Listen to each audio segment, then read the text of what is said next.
Alors malheureusement, c'est quelque chose qui ne m'a pas étonné parce que quand vous allez sur Snapchat, sur TikTok, et on parlera même pas des messageries cryptées comme Telegram, des prisonniers influenceurs, vous en avez un paquet.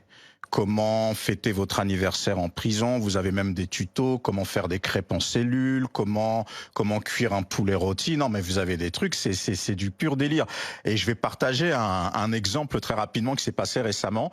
Je suis intervenu auprès d'un groupe, je ne dirai pas où, et il y a un des jeunes du groupe qui s'est fait incarcérer en décembre. Et l'éducatrice qui est responsable du groupe me contacte il y a quelques mois pour me dire, tu te souviens d'un tel? Ouais, ben il est en prison. Donc un mois après avoir été incarcéré, il a essayé de joindre son éducatrice.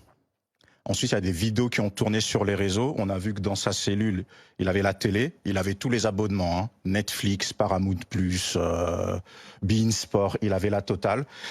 Et ce jeune a même réussi à mettre dans l'esprit de sa mère que c'est nous qui sommes en liberté, qui sommes en prison, et que lui, à l'intérieur, il y avait même une épicerie, il y a même une épicerie distributeur de canettes.